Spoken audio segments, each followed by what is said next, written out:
Hello everyone. Today we are going to start the second part of tenses, and in this video we will study about simple past tense and simple future tense. Simple present tense we have already discussed, but in the end we will compare all the three tenses, that is simple present, simple past and simple future. So let's continue with the simple past tense. Dear children, what do we mean by simple past tense, or what do you mean by general term is past? बेटा past means जो हो चुका है, और जो simple past tense है हम उसका इस्तेमाल तब करते हैं जब हमें किसी ऐसे बारे में बात करनी है जो एक्शन ऑलरेडी हो चुका है, इट इज़ कम्प्लीटेड. अभी से पहले जो काम कंप्लीट हो चुका है उससे बोलने के लिए, उसे बताने के लिए we use simple past tense. Simple past tense जो है पास्ट टेंस की बेसिक फॉर्म है, ठीक है. और ये जो टाइम ऑफ एक्शन जो है ना वो थोड़ी देर पहले भी हो सकता है या उससे पहले भी हो सकता है. मीन्स जो ड्यूरेशन है वो इम्पॉर्टेंट नहीं है, बस ये पता है कि that the action has taken place in the past, या वो पहले अभी से पहले के समय में कंप्लीट हो चुका है. जैसे you can see here, see the examples here. John sailed to America in 1498. He lived in Delhi in 1976. We cross the channel yesterday. अब देखिए, पहले हमने बात की 1498, मतलब it is very very long ago, ठीक है. तो वो उस वक्त उन्होंने अमेरिका को सेल किया था, ठीक है, सेल किया था उस तरफ. एंड नेक्स्ट इज़ कि ही लिव्ड इन दिल्ली इन 1970. अब 1498 से 1976 तो नज़दीक है. और एक हम बात कर रहे हैं लास्ट में कि we cross the channel yesterday. हमने पिछले कल ही चैनल क्रॉस किया. चैनल यहाँ पे टीवी में आने वाला चैनल नहीं है, it is sort of English channel. आपने नाम सुना होगा, that is sort of water body जहाँ से स्विमिंग की जाती है, and many contest are also held there, ठीक है. सो सिंपल पास्ट टेंस जो है it is use to talk about a completed action in a time. अभी से पहले जो एक्शन हो चुका है उसके बारे में बात जब करते हैं, then we use simple past tense. Now next is structure of simple past tense. अब सिंपल पास्ट टेंस जब हम लिखेंगे तो उसको लिखने के लिए क्या स्ट्रक्चर होगा, क्या रूल हम फॉलो करेंगे. तो सबसे पहले हम एफर्मेटिव सेंटेंस की बात करेंगे. देखिए, जब भी हम सिंपल पास्ट टेंस का एफर्मेटिव सेंटेंस लिखेंगे तब उसमें सबसे पहले सब्जेक्ट आएगा, फिर वर्ब की सेकंड फॉर्म. ये बहुत ध्यान रखना है आपने, सिर्फ सिंपल पास्ट टेंस के एफर्मेटिव में ही वर्ब की सेकंड फॉर्म यूज़ होती है और बाकी में नहीं होती है. प्लस ऑब्जेक्ट, ठीक है. जैसे यहाँ पे हमने वर्ब कौन सा ले लिया है, सिंग. तो first form sing, second form sang and third form sung. तो देखिए एग्जाम्पल में, I sang a song, you sang a song, he sang a song, they sang a song. बहुत सिंपल है. सब्जेक्ट लिखना है, उसके बाद वर्ब की सेकंड फॉर्म और फिर ऑब्जेक्ट, एंड हमारा simple past tense affirmative sentences completed, ठीक है. तो ये बहुत ही ईजी है, कोई डिफिकल्ट नहीं है, just you have to remember the rule. Next is structure of simple past tense in negative sentence. Negative sentence में क्या स्ट्रक्चर होगा, देखिए वही है, S means subject, did not लग जाएगा यहाँ पे, लेकिन वर्ब की सेकंड फॉर्म नहीं होगी. डिड के साथ हमेशा वर्ब की फर्स्ट फॉर्म ही लगती है, plus object. So the what is the structure, subject plus did not plus first form of verb plus object. तो एग्जाम्पल्स देखिए, I didn't sing a song. अब we have written didn't in place of did not, तो जो हमने verb लिया है सिंग, उसकी जो बेस फॉर्म है या फर्स्ट फॉर्म है दैट इज सिंग ओनली. तो डिडंट के साथ या डिड के साथ हमेशा we use first form of verb. So I didn't sing a song, you didn't sing a song, he didn't sing a song, they didn't sing a song. तो did के साथ we always use first form of verb in simple past tense. तो ये आपको clear होना चाहिए what is the structure of writing. ये rule हमें याद करना है, सब्जेक्ट के बाद did not plus first form of verb plus object. Now interrogative sentence में जब हमने when we have to write simple past tense for an interrogative sentence, तो कैसे लिखेंगे हम. सबसे पहले क्या आ जाएगा, did प्लस उसके बाद ऑब्जेक्ट, सॉरी सब्जेक्ट, फिर first form of verb and then object.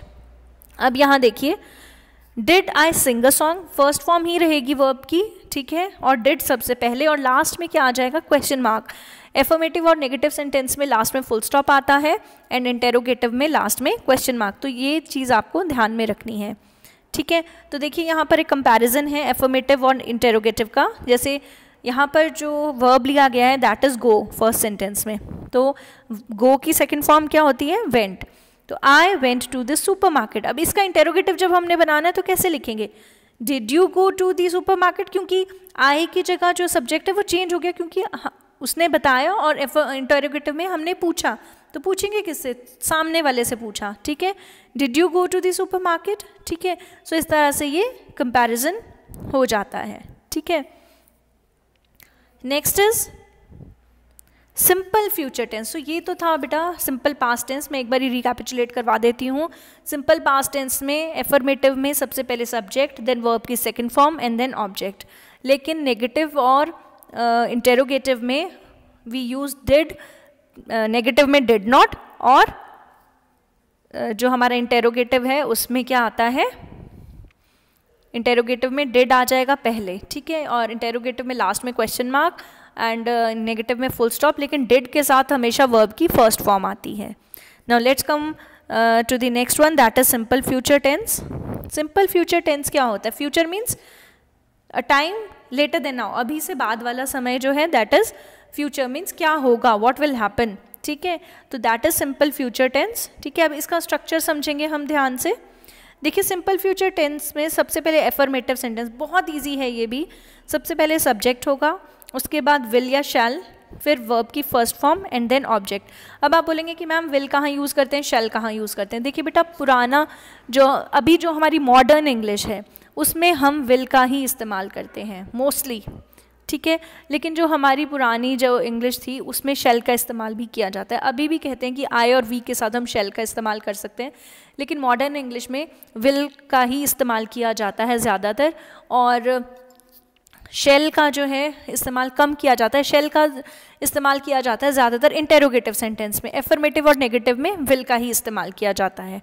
ठीक है, तो अगर हम विल का ही इस्तेमाल करेंगे तो वो ठीक है, शेल का इस्तेमाल जो है मॉडर्न इंग्लिश में कम किया जाता है, बहुत कम किया जाता है रादर। तो देखिए क्या स्ट्रक्चर रहेगा, सबसे पहले सब्जेक्ट, फिर विल या शेल, फिर वर्ब की first form and then object. देखिए सिंपल, जैसे सब्जेक्ट क्या हो गया, I will sing a song. ठीक है, you will sing a song, हम मतलब विल लग जाएगा वर्ब से पहले, सो दिस इज एफर्मेटिव। और नेगेटिव में क्या हो जाएगा, विल या शेल के साथ नॉट लग जाएगा, बाकी सब सेम रहेगा। जैसे I will not sing a song, you will not sing a song, और यहाँ पे हम देख सकते हैं I will not play, you will not study, इस तरह से। और जब विल नॉट इकट्ठा हो जाता है तो हम उसे वोंट भी लिख देते हैं, WON''S। तो विल नॉट का जो ये है शॉर्ट फॉर्म है वो वोंट भी हो जाता है। ठीक है, next is our interrogative sentence में क्या करेंगे, वहाँ सिंपल है, विल और शेल पहले आ जाएगा, उसके बाद सब्जेक्ट, फिर वर्ब की first form and then object. तो will you sing a song, will I sing a song, will he pray, will he teach, लेकिन लास्ट में क्या लग जाएगा, क्वेश्चन मार्क। एफर्मेटिव और नेगेटिव में फुल स्टॉप और इसमें क्वेश्चन मार्क। तो चलिए आइए अब हम इन तीनों जो टेंस हैं उनका एक कंपैरिजन कर लें तो आपको भी क्लैरिटी हो जाएगी। हमने यहाँ पे वर्ब क्या ले लिया है, see, first form see, second form saw, third form seen. तो देखिए सिंपल प्रेजेंट टेंस में क्या किया हमने, एफर्मेटिव सेंटेंस में दे सी अ कैट। अब इसका सिंपल पास्ट क्या हो जाएगा, दे सॉ अ कैट। और simple future they will see a cat. Simple है, सबसे पहले सब्जेक्ट, फिर verb and then object. Simple present में वर्ब की फर्स्ट फॉर्म है, सिंपल पास्ट के एफर्मेटिव में वर्ब की सेकंड फॉर्म, और सिंपल फ्यूचर एफर्मेटिव में वर्ब की फर्स्ट फॉर्म। ठीक है, फिर वैसे ही नेगेटिव है, they do not see a cat, फिर they didn't see a cat, they will not see a cat. Third is interrogative, simple present में do they see a cat, simple past में didn't they see a cat, simple future में will they see a cat. तो इस तरह से हम simple present को simple past में भी बदल सकते हैं और simple future में भी बदल सकते हैं। तो इन चीज़ों की हम और प्रैक्टिस करेंगे so that आप बार बार प्रैक्टिस करके ये जो कंसेप्ट है आपका काफ़ी स्ट्रॉन्ग हो जाए, because whenever we talk about English and whenever we are forming sentences, tense जो है it plays a very very important part. तो ये कंसेप्ट जो है हमने अपना एकदम से स्ट्रॉन्ग करना है so that हमें राइटिंग में, सेंटेंस राइटिंग में कोई भी दिक्कत ना आए. So this was all about, dear children. I hope it is clear to you. Thank you so much. Have a good day.